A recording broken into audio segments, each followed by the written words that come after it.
Good morning. Today is July 4th, 2021. This time of year, leading up to Tisha B'Av, we're in the middle of the 3 weeks. This Shabbos is Rosh Chodesh Av, the beginning of the 9 days.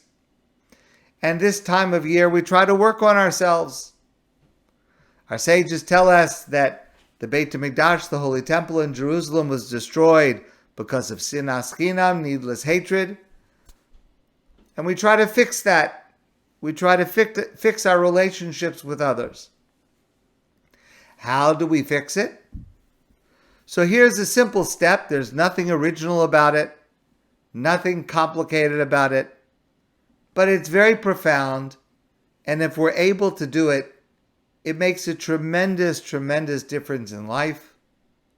And that is the advice of our sages in Pirkei Avos, have done as kol ha'adam lekavschus. We should judge every person in a meritorious manner, which means that we should assume, until we know otherwise for sure, but we should assume that the other person who did something to us or for us did not mean it in a negative manner. Now, it doesn't mean to be naive. Richard Nixon famously said, just because you're paranoid doesn't mean that they're not trying to kill you. But so often we jump to a conclusion that the meaning behind someone else's words or actions is negative, when in fact it might very well be either neutral or positive. Here's an example that occurs a lot. I hear this a lot. When someone reads to me an email that they received, and they'll often read it with inflection, and they'll read it with a tone of voice. Now, of course, an email is not sent with a tone of voice, I guess, unless it's all caps or it's with exclamation points. But if it's just text, there is no tone. You supply the tone.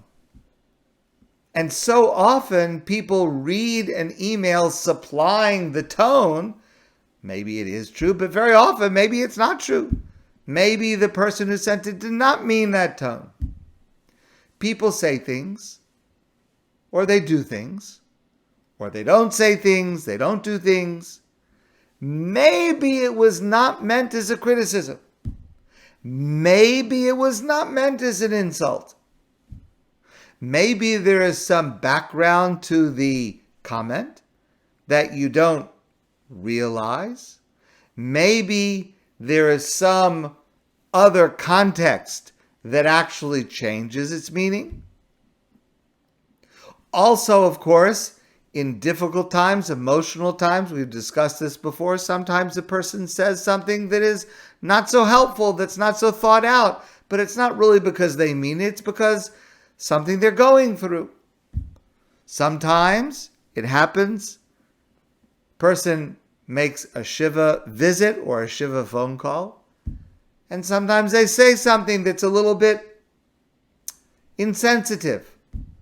Or maybe you're visiting someone who is sick, or someone's visiting you when you're not feeling well, or calling you when you're not feeling well, and maybe they say something that is not exactly what you need to hear at that moment, but maybe they just didn't know what to say. You know, a lot of people, if they don't know what to say, if they're in an uncomfortable situation, sometimes they just kind of blurt out something without thinking about it. It doesn't mean that they were trying to upset you.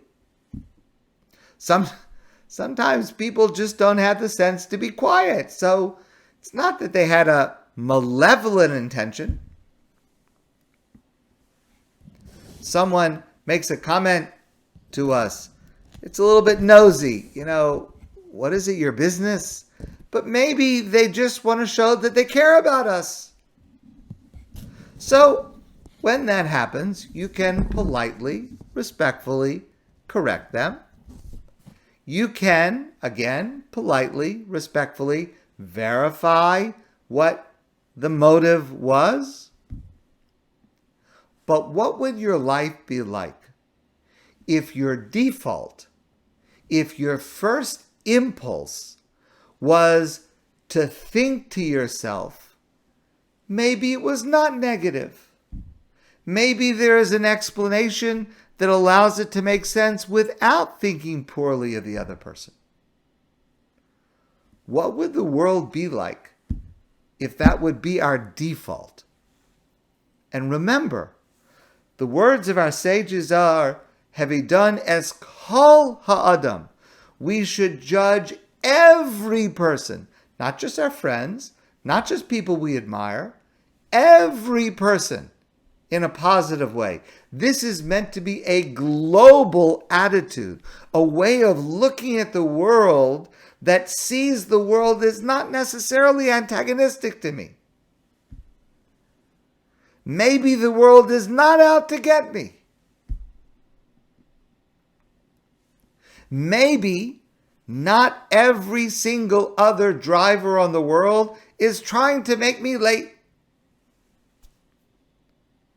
Maybe not every other person in the world is trying to make me miserable or frustrated on purpose. Okay, that's a simple idea. It's a practical idea. It is a classic idea. And it can make an enormous difference in the way that we live our lives. But I want to share with you a deeper insight, something that adds urgency and immediacy to this attitude. A few years ago, I had the great pleasure and the privilege to spend Shabbos in Toronto. We were spending Shabbos with our children. We had a wonderful time. On Shabbos, I went to shul, and the shul that I went to, the rabbi of that shul is Rabbi Uri Kaufman. Rabbi Uri Kaufman is the son of Rabbi Herschel Kaufman, the longtime rabbi here in Montreal, who had moved to Lakewood a number of years ago. His son, Rabbi Uri Kaufman, shared the following insight from the Baal Shem Tov. The Baal Shem Tov was the founder of the Hasidic movement, and he lived in the late 1700s. And here's what the Baal Shem Tov said. Everybody wants to know, what happens to me when I pass away at the end of my life? I'm assuming no one here has any direct knowledge of that situation. But what happens? So the rabbis in the Talmud asked this question. And it is clear from the Torah, it's clear from Jewish tradition, that the neshama, the soul of a person, which does not die, that soul exists. It is a purely spiritual being. Okay, but what happens to the neshama? What unfolds? So the rabbis in the Talmud explain that the neshama, our soul, comes before God and is asked a series of questions about their life. Which mitzvos did you perform? What shortcomings did you have? How did you live your life? And God holds us accountable for our actions in this life. Okay, that's what the Talmud says. The Baal Shem Tov elaborates on that in the following way. The Baal Shem Tov says that when our neshama comes to heaven before God, there is a malach, an angel, who shows us a video of our life. Of course, the Baal Shem Tov did not use the word video, but today we can imagine it so much more clearly about how this will happen. And the truth is, there is probably at least one national intelligence agency that is already making this video. Maybe that's the one that Hashem uses in Shemayim. All right. An angel, a malach, shows us the picture of our lives, every single action that we performed. And this malach asks us to comment on what we see, to give our evaluation of what we see, the actions of our life. But in the video that we're shown, where we're asked to judge and evaluate the actions, we see everything, except we don't see that it's us in the picture. It appears that there is a different person who is the star of this video. It looks like somebody else. So we see this video and we see what is really ourselves, but it looks like somebody else, and they're driving a little bit too fast. And so we say to the angel, that's not right. It's dangerous. And then we see this other person, they're eating a food with a questionable kashrus status, and we say to the angel, that's not right. And then we see this other person, and they're speaking a little bit harshly to someone, they lost their temper, and we say to the angel, that's not right. It causes hurt feelings. It's not the right way to ask. And the angel says to us, okay, all right, we accept your judgment. And then the angel reveals that the person in each of those images is me. It's us. And immediately we say to the angel, no. I was driving fast that time because I was rushing to get to Minyan on time. By the way, that's not such a great excuse, but I was going to do a mitzvah. I was in a hurry to do a mitzvah, and that's why. And I made sure there were no other cars around. No one else was in danger.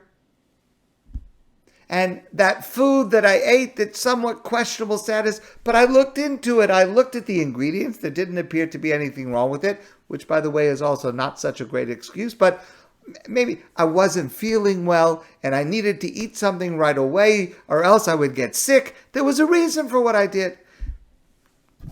And the time that I used those harsh words, well, it's because I was really upset about something else. I didn't sleep well. I was worried about some other problem. Oh, that's also not such a great excuse, but at least I didn't mean to be not nice to that person. It just, the words came out. I didn't mean it, but it just came out. So the angel says, okay, I accept all of those explanations. They're legitimate. I accept them. But the Malach says to us, but why didn't you offer those same explanations when you thought it was someone else? The Baal Shem Tov teaches us that how we judge others is how God judges us. This advice have he done as kol ha'adam lakav schus, that we should judge every other person in a favorable way. We have to do it in order to have it done for us. And if we can do this, if our default is to first run to an explanation of what someone else does to us that is neutral or even positive, instead of rushing to assume that it was malevolent, it will make the world a better place. And it will make us live happier lives. And it will also raise our stature in the eyes of God. It's worth the effort.